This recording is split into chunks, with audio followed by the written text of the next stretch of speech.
I'm going to present to you on Learning Your Way, Active Learning Strategies for College Students. All right, so to introduce myself, I'm Mackenzie Lair. I am a writing consultant and guidance specialist with Wolfson Learning Resources. I do have an extensive background in nonprofit and social work. I have worked in different parts of the country and women's centers and various really cool organizations. I started with MDC as an AmeriCorps Vista, and I'm very passionate about education and student success. I also really love to travel. So if you are someone who is looking for travel advice, if you're a student that wants to do study abroad, reach out to me. I always love to chat about that as well. Some of my favorite places that I visited include Myanmar, India, and Hawaii. This picture is me enjoying a little Hawaiian pineapple here. All right, so first off, what is your learning style? You may have come across these terms before. You may have heard about learning styles before, or maybe this is all new to you. There are 4 main ones. I've seen some with 6 and some other different formats, but the usual one that I come across are these 4 styles: auditory, which is a more listening learner based; kinesthetic, which involves touch and physically doing things to help you learn; a reading and writing type; or more of a visual learner. So why is this even important? You might just think, okay, well, I can just study hard, whatever, I'm gonna get good grades if I study hard. Well, I'll tell you a little story. One time in college, I felt very pressed for time. As you can imagine, college is a busy time. I had a reading assignment and I thought, okay, I'm gonna try an audio book to kind of multitask, and I'll get the book read, but I can be doing other things. I am not an auditory learner. I did not do well on that test. I did not retain very much from that book. I should have just read it because I am a reading, writing, visual person. So just keep in mind that it's actually knowing yourself and how you study actually does have some real world impact sometimes on your performance. So throwing it out to the audience, does everybody know what your learning style is? Has anyone found out what they are? You can just put it in the chat or unmute yourself.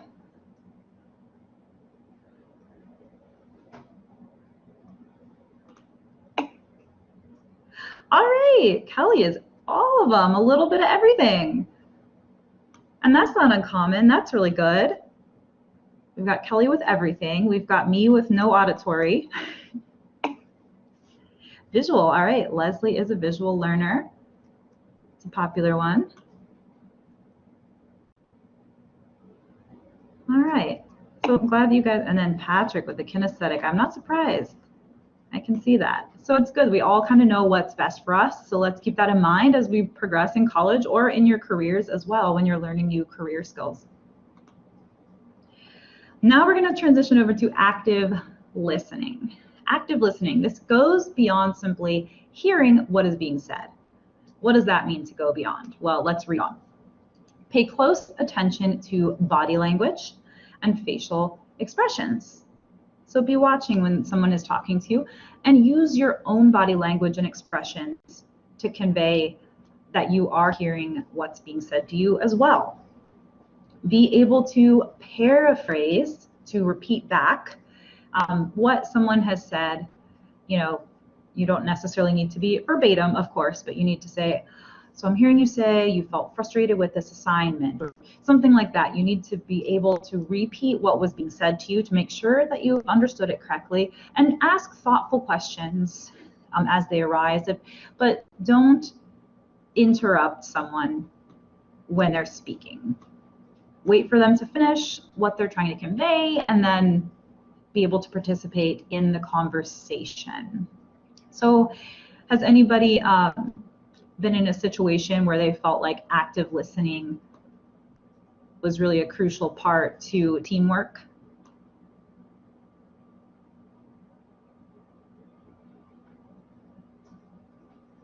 I know I've had a lot of that in the office where if you're looking at your phone, right? Just who wants to say something? I hear the mic off.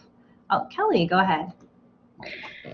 Sure, I think this really comes into play when there's maybe I don't want to say customer service conflict, but when there is like a misunderstanding, I think active listening is so important. It can be in like a counseling session, but it doesn't have to be formal counseling. It could be you have a student who's upset about a certain service, or staff to staff, peer to peer, colleague, boss, subordinate, supervisor situation. And I think that really, really helps is, okay, what are they communicating to me? Let me listen and use all the cues and find out what's the core of the issue. So I think I know the context is learning, but I think with just human relations, active learning is so important. Yeah, I very much agree. Just in all human interactions, it's going to be really important. Oh, Patrick says with your spouse as well, which is also very true. I think Definitely. as this relates, yeah, I know that one firsthand too.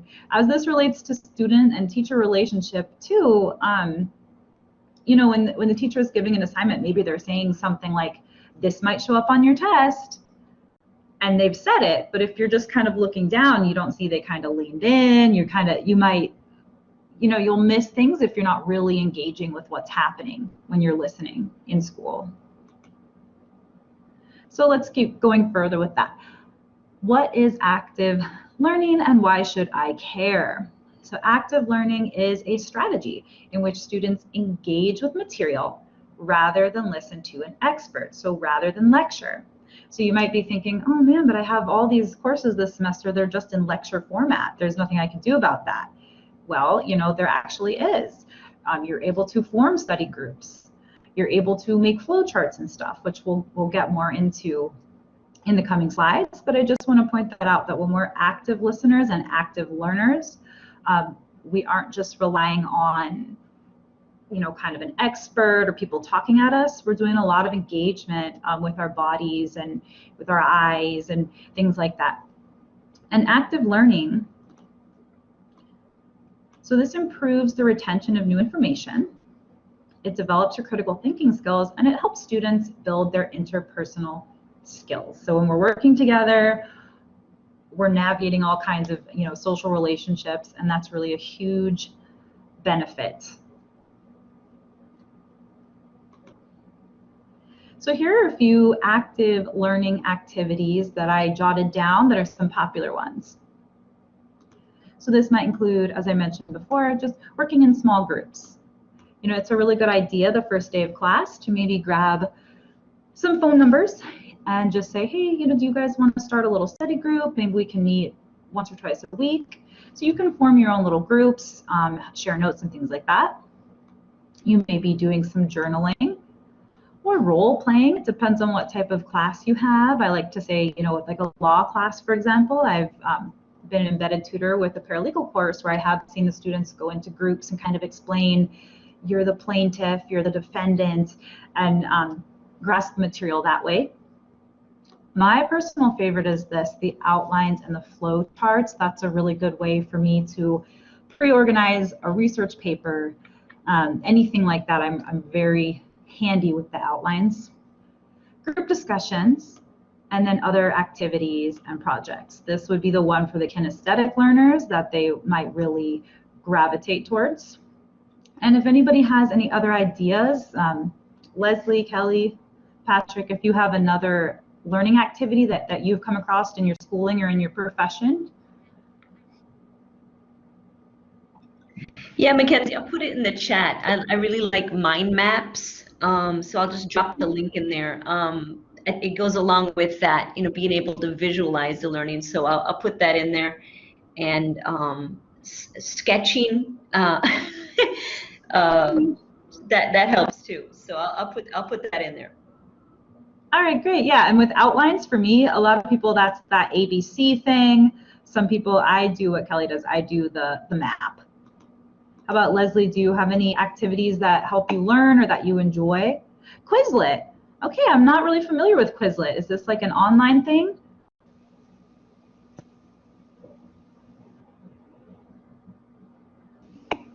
Okay, I'll have to look into that. That sounds pretty cool. Yeah, Right, I was gonna I'm along the lines with Leslie too, is to gamify it. And there's lots of things like Quizlet and other online quizzing tools, but you know, to make it fun, like a matching game or you know, memorization. You know, try to anticipate with these online games. It's a lot of fun. It's a great way to learn for me and others. Yeah, that's what I just said about you. I said that kinesthetics out there are going to really like something gamey, something hands-on like that. So we can see this all kind of ties in, like knowing how you learn and knowing just these proven strategies where these things, they're proven to help you learn better and to retain better. So when we don't take a passive view of listening, and we don't take a passive view of just sitting through a lecture, we get a lot more out of it. So I'm glad to hear that some of you have already developed some of these interesting tools. All right, so let's think. We have a little more discussion today. So what are some ways a kinesthetic learner might participate in active, let's say active listening? Let's say they're really a doer, but they're in a situation where they're in a lecture. And how can they participate in active listening as somebody that's more kinesthetic? What do you think?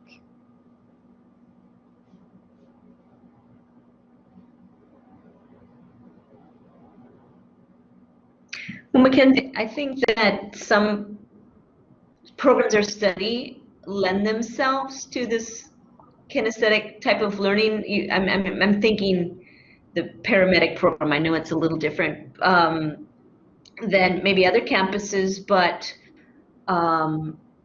professions like paramedic and like the police academy in the North Campus, fire sciences. I don't know how to describe those kind of professions that they're just more active anyway. Patrick, Yeah, welding, I love it. Sit in front of the classroom. That's a really good one. that is a Automotive, good one. yeah, exactly. Leslie, anatomy class, right? Yes, the models. Leslie, are you from the That's medical campus?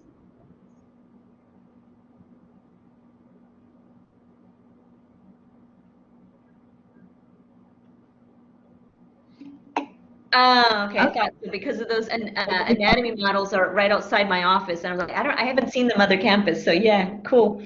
What program, if I may ask? And then I'm going to be quiet. Sorry. That's fine. Ah, PTA. Oh, fantastic. Okay. Yeah. Awesome. So that's a great one. So like if you do have the opportunity to listen to a lecture or listen to directives while being able to touch a model, that's great. If not, let's say you have a drawing of the anatomy and you're able to circle. I do like when Patrick said sit up front. If you think you're going to be fidgety or distracted, put yourself in a situation where you feel more able to engage. And I feel like we covered that a lot. And then my other food for thought was just how we might actively listen, or how might active learning and listening impact your relationship with your professor and with your classmates. This is really important. How do you think that your active participation is going to impact professor relationship and or classmate relationships?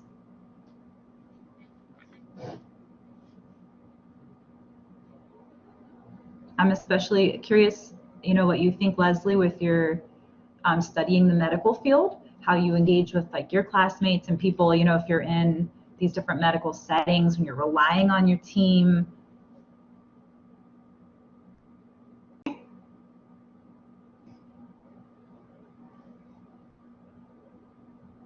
And while I let some people type and think about it, yes, Patrick's saying deeper relationships. That's the thing about college is you may walk away from this experience if you're someone who pays attention and is showing that active listening, emotional intelligence. You can have some friends for the rest of your life.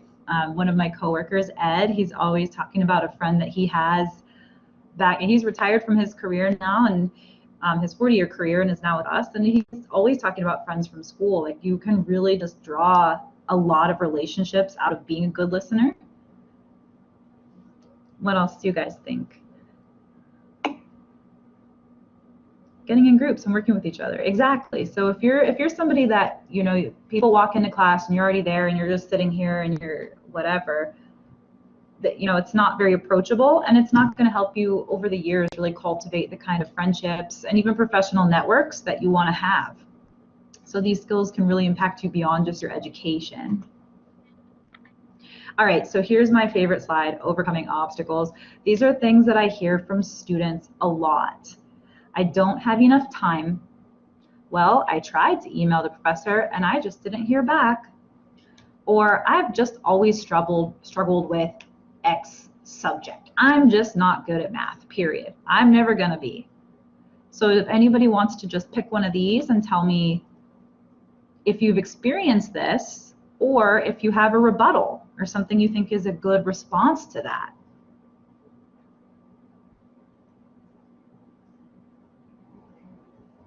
Well, I hear a lot. I tried to email the professor. I hear it. It must be a daily thing. And I really get it, because we're doing everything, remotely. So all those hallway conversations, all those kind of conversations you have before, after class, or those informal moments, they're kind of gone. It's all like on the screen. And I think everybody's really trying to keep up. So I get that. I mean, I just think of the adage, the squeaky wheel gets the wheel. You've got to, like, I don't want to say be in their faces, because that doesn't sound nice, but you really have to be assertive. It is called active learning, because you can't be passive. You really have to follow up, and it's like you have to really want it. And everybody's attention is split up in a million ways. So you have to find the way, even if you log on earlier before your online class, hey, and kind of, I don't want to say corner the professor, but do what you got to do. Seek for it like it's something you really, really care about, not just, well, I tried. Exactly. And I get a lot of students and I say, oh my gosh, I'm really sorry. I always, validate the experience and say, I'm really sorry that this happened to you. I mean, especially when I worked with single stop, I'd say, I'm sorry that you haven't, been in touch. How many times have you been trying to reach out? Oh, once, or yesterday. All right, let's give the professor some time, and also more than one time, because don't assume that it was a malicious, like, I have all these students, I'm not going to reply. Oftentimes, exactly what Kelly said, you just show up a little bit early and, hey, professor, I have been meaning to talk to you about, and they go, oh my gosh, Leslie, I'm so sorry. Right, let's talk about that after class. Follow up, follow through. We're all human.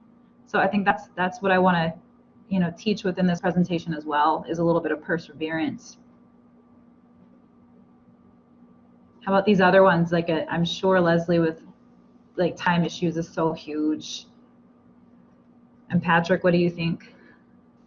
I was going to say, with each of those points, you can ask for help. With not enough time, you can delegate some of the things you may be working on, or seek help for each one of those. Even getting a hold of your professor, ask for additional help or guidance, or with any of those subjects. It's okay to ask for help. I think a lot of times people's pride gets in the way, that they say, I can handle this on my own, and they don't either want to seek help, or it's in the back of their mind for seeking help. But in each one of those obstacles, asking for help is okay, and you should take advantage of. Yeah, I totally agree with that. I do see a lot of pride, especially here in Miami. And I do think the transition from getting help in high school to college is a really different process and a really different thing.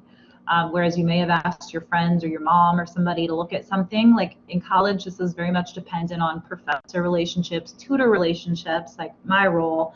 And it is a lot different process, I believe.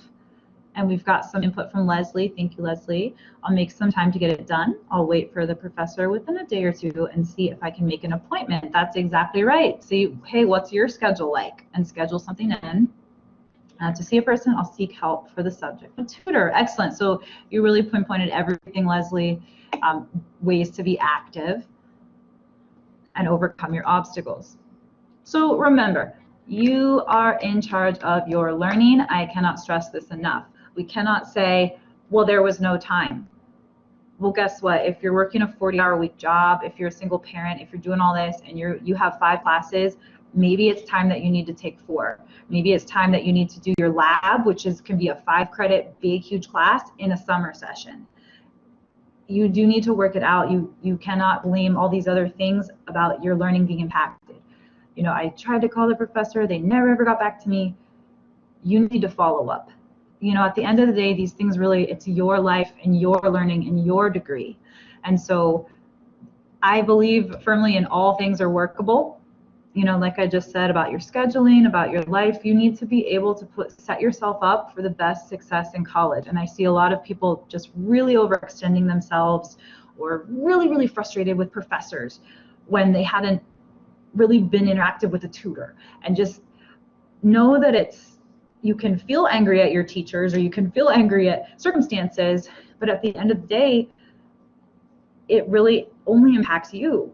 So that's why you have to learn these strategies and be able to incorporate them, because once you go ahead and realize that, hey, this is all on me, and at the end of the day, it's my degree, it's not Professor so-and-so's degree, you'll really find ways to do a lot of great things and succeed in new ways and take advantage of study abroad, something that you never thought was possible for you. So be sure that you understand that you have a lot of control in your education, and don't wait for others to seek you out. Be the one to start the study group. Be the one to ask for numbers in class. Be the one to, you know, make your mind maps or organize role play activities, because that's how you learn. And then I can never really close any presentation I give without mentioning some of our support services. And I was very honored to be asked to do a full presentation about MDC services, which I will present today at 12. But here are a couple of my favorites. We have single stop. I just want to ask Leslie, do you already know about single stop? Because if you do, you know, I don't need to re-explain it. But if not, I would love to tell you more. And Kelly's telling us you can always contact the administrators in the School of Health Sciences too. Okay, great. Remember to give them benefit of that. Okay, good. So Leslie does know. We've really raised a lot of awareness about single stop, so that's awesome. We have MDC Works, which is, I just recently learned like how much that they do. They're our career service center. They have an online platform that has all the latest job postings and internship opportunities. They have tons of online recordings and information as well of just everything. It's really comprehensive. Anything to do with interviews, skill building, professional development, finding your career. They're really good. They're pretty impressive to me.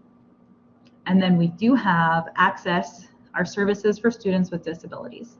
So I just want to encourage you, Leslie, to, if any of these apply to you or if they apply to a friend, please share this information. If you do know somebody that's struggling with something, tell them about single stop.